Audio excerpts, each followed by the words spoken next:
Bob, we've grown on Weeping Any Bum. We're back with a brand new video, and once again, I am in the four-wheel studio, aka my car. So please attribute any variances in audio quality outside of the norm to that. So we had a monumental moment. I got my first video request, and I told the brother it would take me a little bit. I was kind of on vacation, took a few days off, so.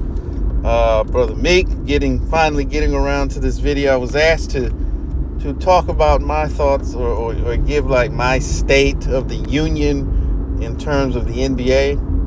And so that's what we're going to do today. And it's funny because it coincides with something I put out on Facebook that caused a little bit of discussion in the comment section. But how the NBA is doing right now is easy. Frankly, the NBA, they're not doing as well as they once have been, and I don't think that's a secret. Particularly those of us who have watched the league for any amount of time, longer than 5 to 10 years. You know, if you want to go back to the golden age, you know, the 80s and the 90s, when you look, there is the NBA has been really on a steady decline, particularly over the past decade, which, as we know, the NBA has lost 48% of its total overall viewership. And if that's not indicative of a league that's going about it in the wrong way, I don't know what is. And I think I've talked about this when in a previous video, which really surprised me, where B-Ball Breakdown on one of their shows, they were trying to ascertain what exactly was wrong with the league. And as intelligent as Coach Nick is and those folks over there, I can't help but believe they were being deliberately obtuse to try to boil down the issues to a single issue or clearly ignoring what is so obvious. It's not just one thing that's wrong with the NBA, okay? You want to say that it's streaming, the update, or not the update, the television ratings are down. That's because of streaming. As we know, that's not correct, because if it were, Adam Silver would be championing that, and you would have seen Amazon or Netflix or some of these other streaming services get a larger percent of the pie. As we know, the television is still the bedrock of their NBA deals. We know that's not the case right now. So yes, while people's viewing habits are changing, the bulk of it is still coming from television. And the fact that you have a league right now that's averaging 1.7 million viewers, nationally televised games. You are within a stone's throw of the WNBA that people love to knock, that no one was watching this past season, that averaged 1.2 million viewers per game. So what would seem unthinkable just even 3-4 years ago is now becoming a reality, as the WNBA, in terms of national televised games, is catching up to the National Basketball Association. The question is why? Why are people losing interest in the game? Why are fewer and fewer people watching? Well, it's a few things.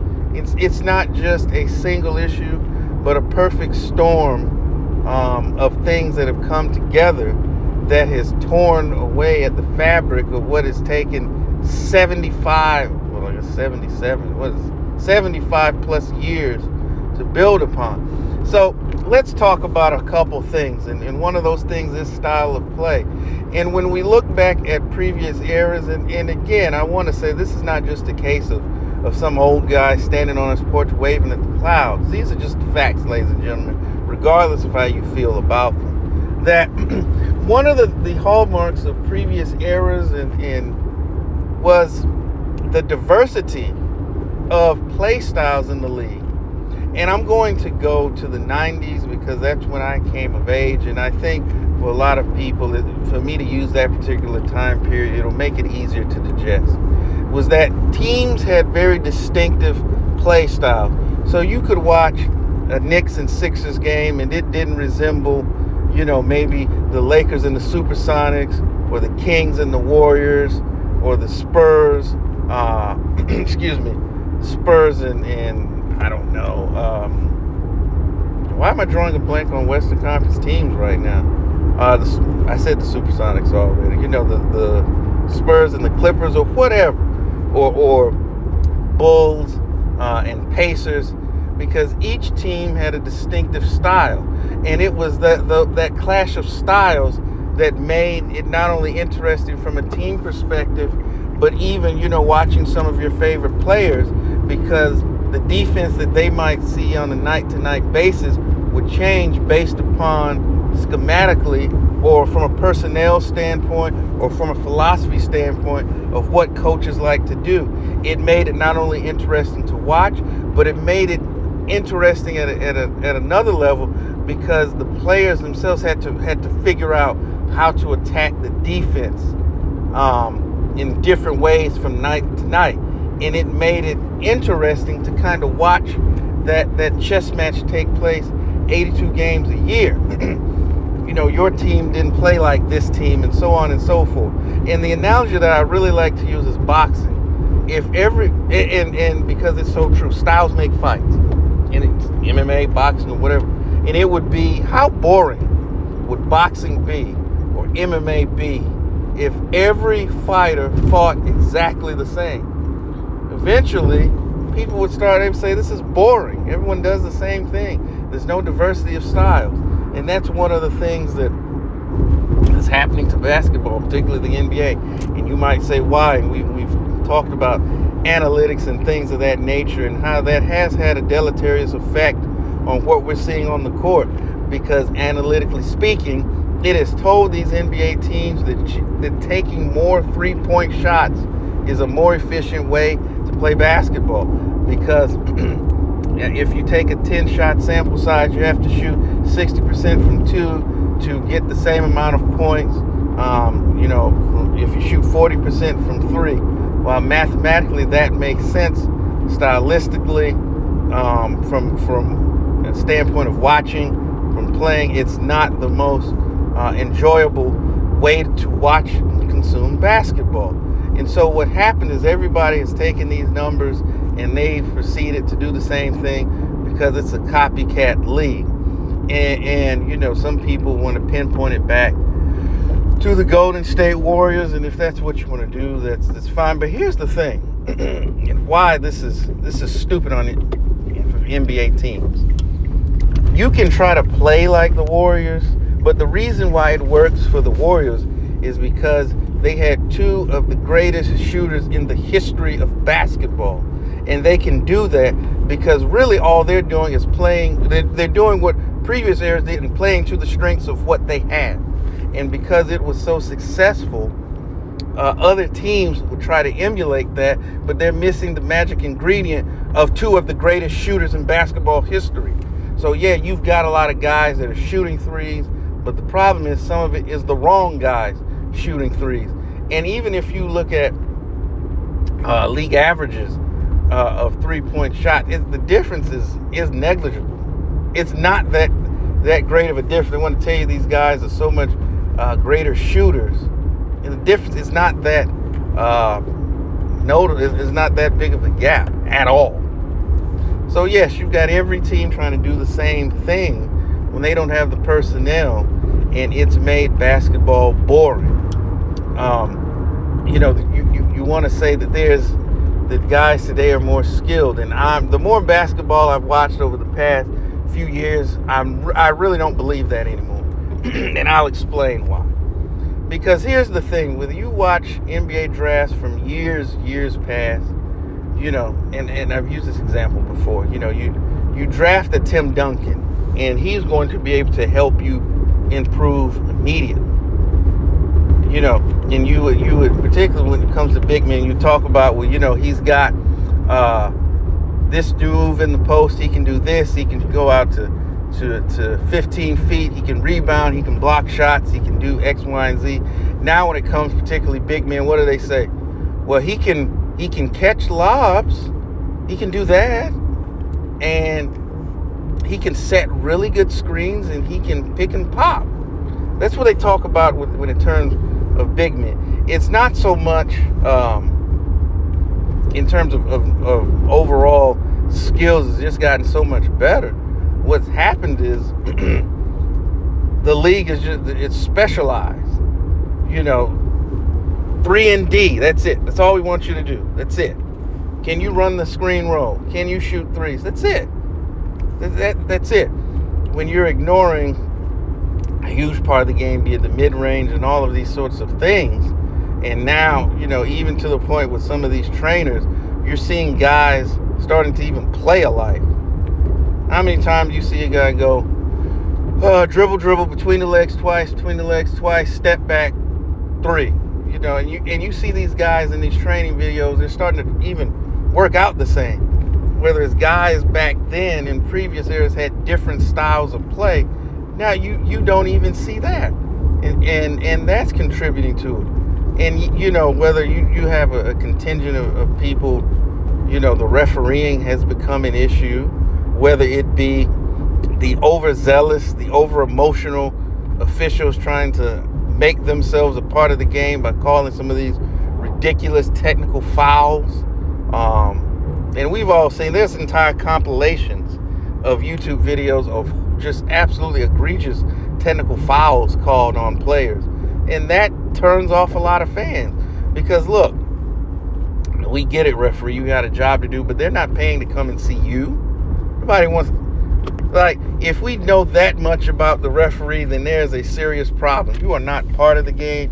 You are there to facilitate a smooth running of the game. But some of these guys and girls now, they want to be a part of the game. They want you to know their name. And it's really having, once again, a deleterious effect on the game that we see. That's another issue that's causing some problems in speaking further on the referee, whether it be, we don't call travels anymore and double dribbles and carries and things of that nature, in which that kind of gets back into what we were talking about a few minutes ago in terms of skills per se. The reason why people like to talk badly about the players of previous era, the game was officiated a lot more tightly in terms of what you could do offensively.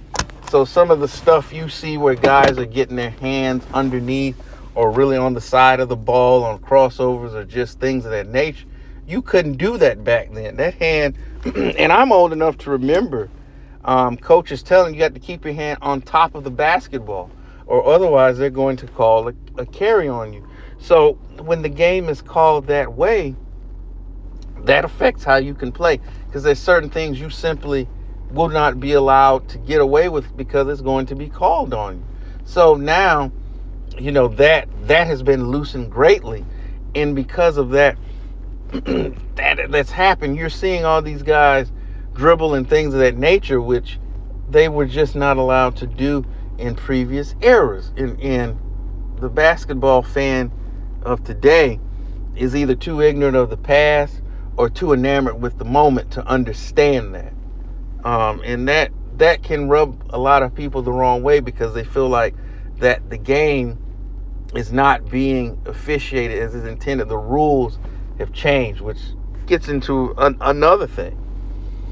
When you look at rules changes, particularly how things are so slanted, particularly to favor the offense, to now whether in previous eras the defense was a significant issue. It was something you had to look up, to solve, to figure out ways to overcome. Now defense has been turned into a minor inconvenience. It's just really there, something that if you've dropped something in a room, you just step over it to get outside of the room. That's what defense has turned into. And because of that, that's why you see scoring exploding. But I look at it like this. I think we can look at some of the scoring numbers over the past 5 years, and it's almost likened to the juice ball era in baseball, almost to the point to maybe we should almost look at putting an asterisk by The pace is faster than any point since the 1960s. And these guys are just putting up crazy numbers because the defense has been so handcuffed. It's open season for offensive players. So, of course, you see 3 and 4 guys a year average 30 points or more. And you think about it when guys of previous years did it, previous eras, like that was impressive because you had to really deal with serious defense in order to do it, not what we're seeing now in terms of the no defense era. And offense, let me say this. You know what? I'm going to come back. No, I'm not. I'm going to say it now. That these rules changes, this offensive explosion, the catering to offense, the quote-unquote opening up the game, it reveals an issue that the NBA and so many other sports have fallen victim to, and that is this pursuit of the mythical casual fan. Because if we can draw in the casual fan, we can exponentially grow our sport. And there's been so many sports that have tried that, and it hasn't ended well for them. For me, and those of us who are NASCAR fans can really appreciate this, what that can do when you try to court that fan. Back in the mid-2000s, NASCAR was just absolutely exploding. Everything they touched turned to gold. And because they were so popular, they said, we're going to go into areas outside of our traditional southern-based footprint, and we're going to entice the casual fan to come to a race.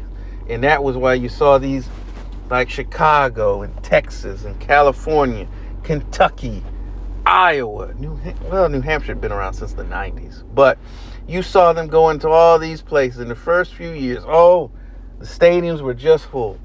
The grandstands, I should say. Well, what happened was after the novelty wore off, there's something else gathered the attention of the quote-unquote casual fan.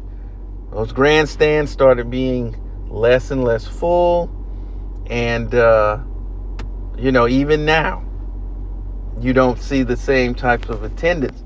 And they went away from a lot of the tracks, and you be in North Wilkesboro, Rockingham, places like that, Darlington, these bedrock facilities that helped establish NASCAR into what it was to get to that point, they went away from, and it angered a lot of fans. And in bringing that back to basketball, when you go to that extreme to court the casual fan to try to bring them in, but you're doing it at the cost of alienating your core fan base that got you to that point in the first place. And right now, that's a lesson that the NBA is finding out the hard way, whether they want to admit it or not.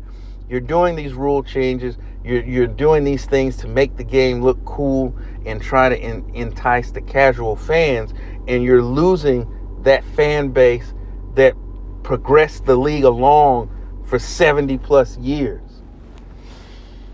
All right.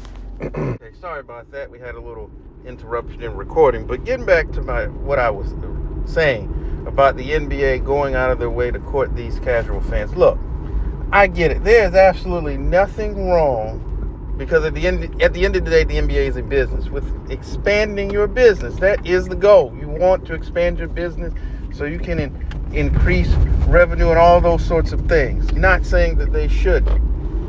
However, there is a line that you have to be careful of, that in your overexuberance to cultivate and draw in the quote-unquote casual fan, you don't alienate the fan that got you to that point in the first place. And that's the NBA. It seems that's the path that they're on with a lot of the things that they've done, a lot of these gimmicks that they've gone, have turned off a lot of people as well, be it the in-season exhibition tournament. They've gimmicked the playoffs. They've gimmicked the All-Star game for years, which fell flat on its face this past year. So the league has to be careful, and this doesn't just go for the NBA to all of these sports leagues that are so busy chasing the casual fan, because you take your core fan base for granted, that you don't think that because you've developed and built it over a few decades, well, not a few, but several decades, that you can't you can't lose them, and you can. And we've seen it happen before. And so the NBA, again, with that, they're on the verge of, not on the verge, they're turning off a lot of their primary, their core fan base. And you look at the other thing that is so important, and that kind of draws me into another point, and that is the players themselves. And I have waffled over whether I want to say this publicly, but I'm gonna go ahead and say it for the sake of this video, that this crop of current players is the most unlikable group of players I have ever seen in my decades of watching the NBA. You know, why do you say that? Easy. Because for one, this group of NBA players, it seems like, for one, and I'm not certainly saying, because in every decade there were jerks, there were guys who weren't necessarily the best with the fans and the media, and that's not what I'm talking about when I say unlikable. Because we've heard the stories about Michael Jordan being a jerk. There are countless stories of that. And that's not what it's about. And I'm just using him as an example. We're talking about in terms of how they approach the game, how they treat the game, how they play the game. And when you are load managing, you're missing games, you know, not for true injuries, but just because you're a little hurt. You're a little sore today, so you're not going to play. You know, and fans pay these big dollars. Those of you who go to NBA games regularly, semi-regularly, or just have been in the past few years, it is not cheap to go to these games. It costs a lot of money. And especially if you live in a place that doesn't have a team, you have to travel, there's food, accommodations, all these ancillary costs that add on to that make it, you know, it's almost like a vacation that you have to save for that once a year moment. And then you save to go see your favorite player. And I get it, injuries happen. Those can't be helped. But guys today, they don't play like that. They don't feel like they have that sense of duty, of obligation to the fans to go out there and play every single night. You know, we've heard Michael Jordan so many times over the course of his career, and we've heard Kobe say the same thing as well, that they go out there, you know, when they have these bumps and bruises, they don't take those nights off. And you say, why? They say, because somebody tonight, when I go out there and play, there's going to be somebody who this may be their only chance to see me play. And because of that, you know, I owe them my best. You know, players today, they don't have that obligation to the fans or to the game to consistently go out there night after night and put their skills on display. They feel like quite the opposite.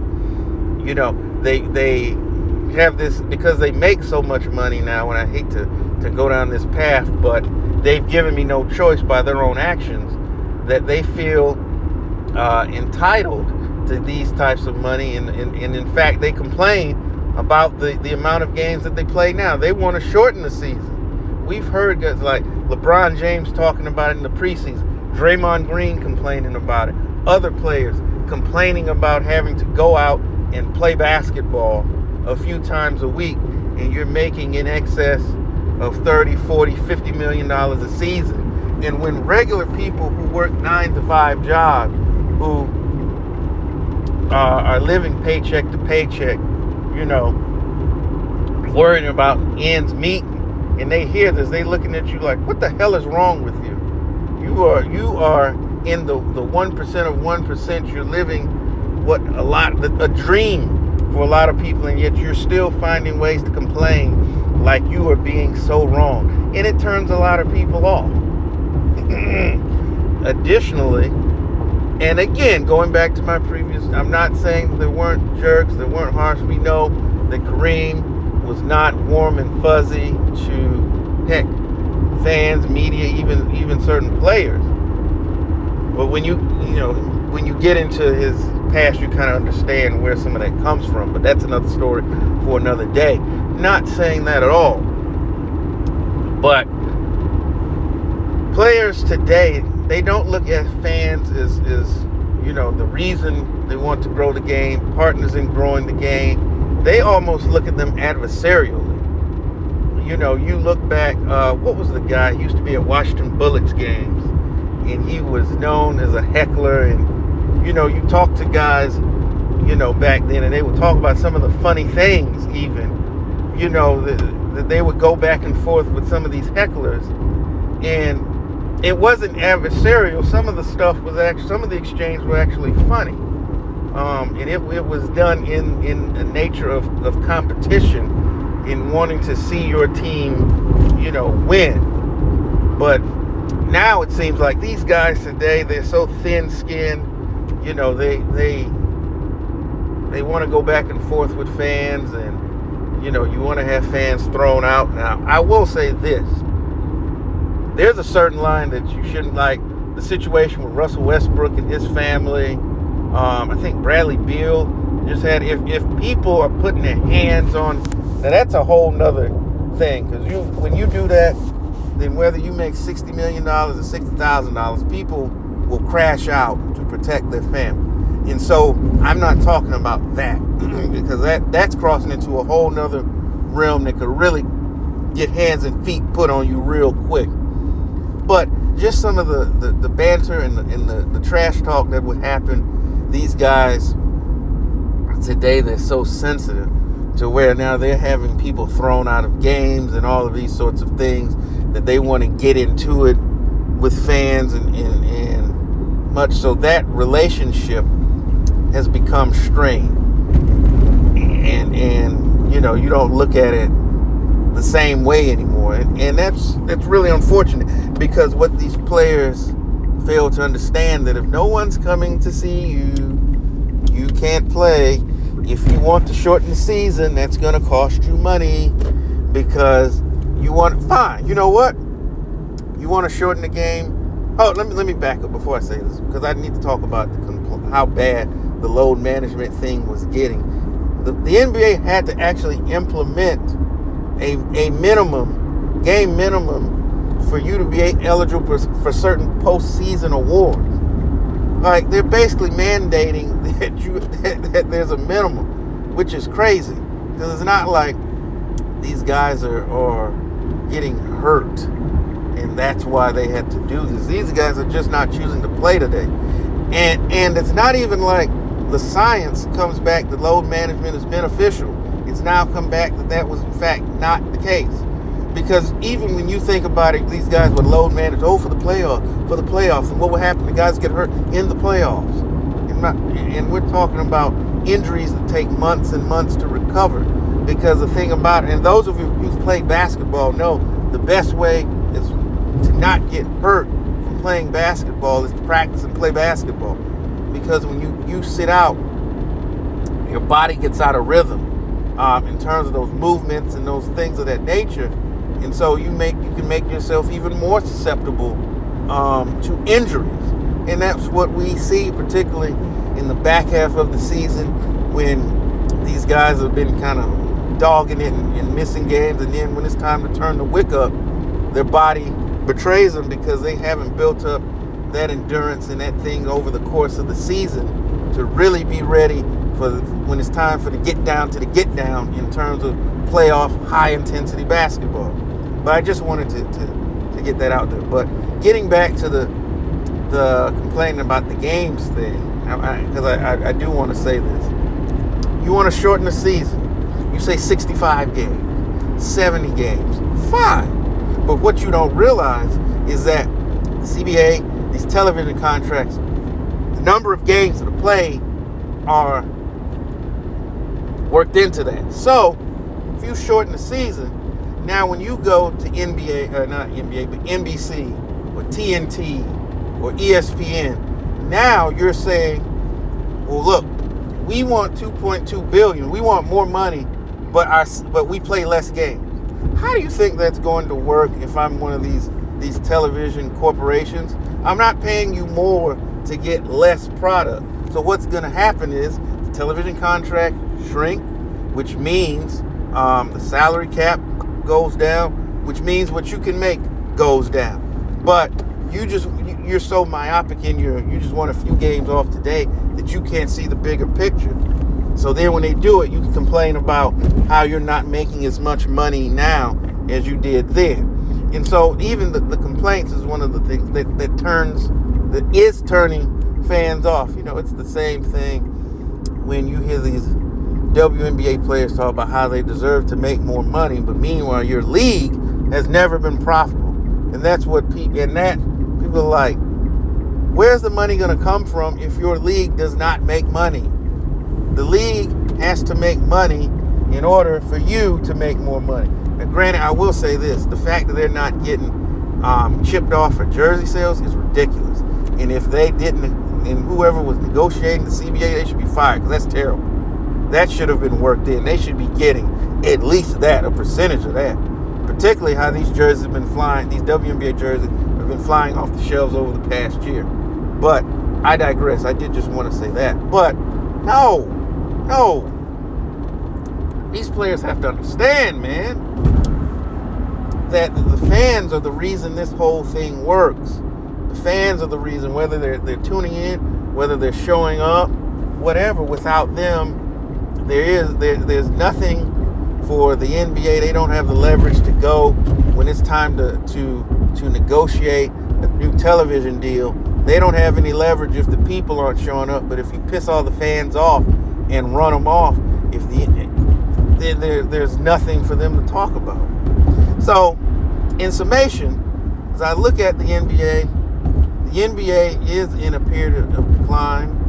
But I think they're at a crossroads to where what needs to happen is that the NBA really, and by extension, when I say the NBA, I mean the league, the players, they really need to look in the mirror and, as the old folks used to say, have a come to Jesus moment. They need to stop blowing smoke up people's behinds and trying to convince us that everything is all good, and that if you don't like what's on the court right now, there's something wrong with you. They really need to sit down and have some hard conversations. Be like, hey, what we're doing is not working. The people are speaking. They're speaking with not tuning in as much. They're speaking with attendance. They're speaking with by how they talk about the game. Because you understand, particularly from the independent space, who are speaking for the people in a lot of instances. You think they don't hear that type of stuff? You think it's something that doesn't get back to them, that they know what people's complaints are about the game? You think the players don't hear this stuff? That either directly they're seeing the video or somebody's bringing videos, or somebody's bringing it to them.